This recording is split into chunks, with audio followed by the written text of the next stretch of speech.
अच्छा, मैं एक बात आपसे कहूं,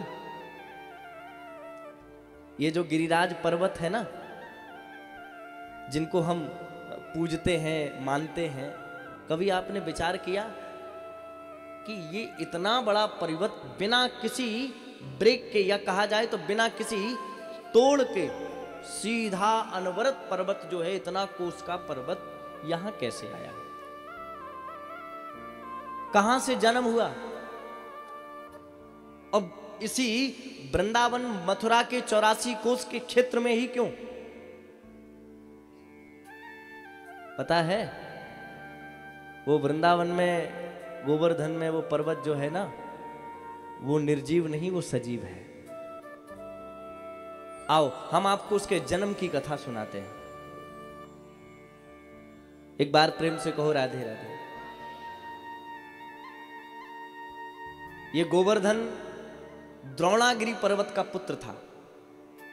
द्रोणागिरी पर्वत सब जानते हैं। द्रोणागिरी पर्वत का ये पुत्र था। एक बार पुलस्त ऋषि, जो रावण के परिवार से, पुलस्त ऋषि एक बार द्रोणागिरी से मिलने के लिए गए। सब जगह भ्रमण किया, न जाने कितने और पर्वत थे, मेरु पर्वत, द्रोणागिरी पर्वत, विंध्याचल, न जाने कितने और पर्वत, सभी पर भ्रमण किया। तो सबसे छोटा पुत्र था ये गोवर्धन। पुलस्त को ये बड़ा प्रिय लगा।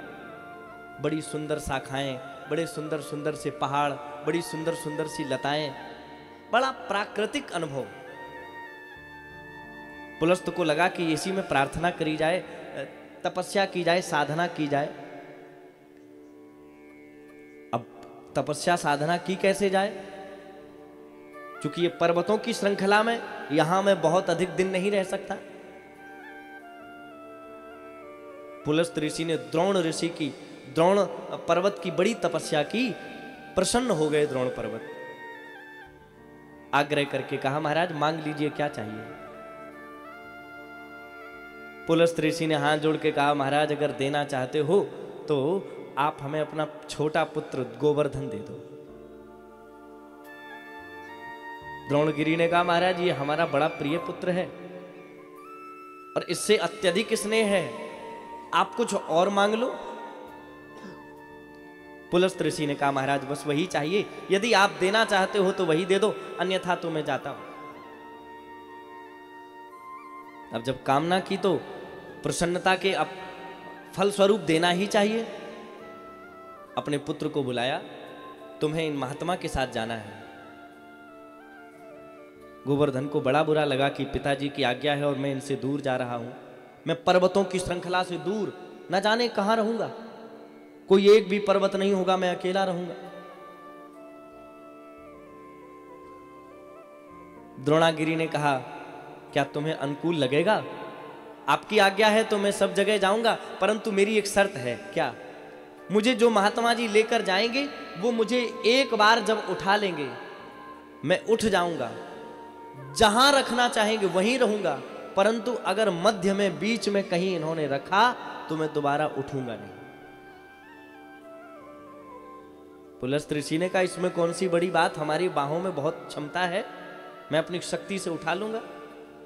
गोवर्धन ने कहा, महाराज बिल्कुल, मैं अभी छोटा बन जाता हूं। छोटे बन गए, हाथ में लिया, ऐसा तेज दिखाते दिखाते पूरे ब्रह्मांड को उतरते चले जा रहे हैं पृथ्वी लोक पर। आहा, पुलस्त ऋषि की जय जयकार हो रही, इतना बड़ा पर्वत उठाए लिए चले आ रहे।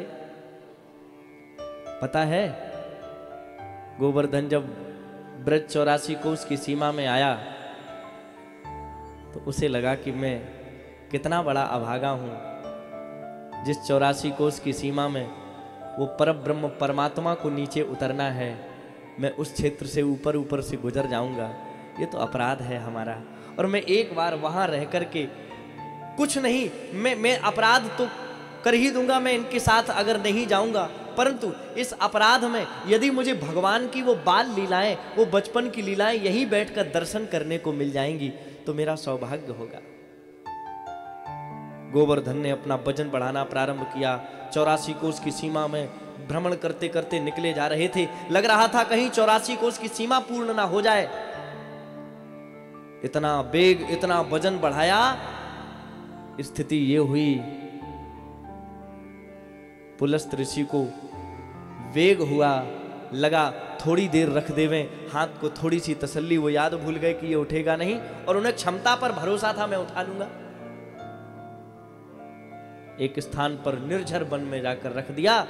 थोड़ी देर बाद शौच क्रिया इत्यादि करके जब आए, उठाने लगे तो गोवर्धन से आवाज आई, महाराज मैंने आपको वचन दिया था, एक बार में ही उठाकर आप जहां ले जाना चाहें वहां मैं चलूंगा, दोबारा नहीं उठूंगा। आपने मुझे यहां रख दिया है, अब मैं कहीं और नहीं जा सकता।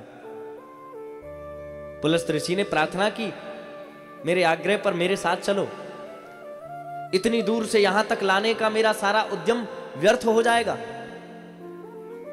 पर गोवर्धन को तो लगता था कि अगर मैं उठ गया तो फिर उनका दर्शन नहीं कर पाऊंगा।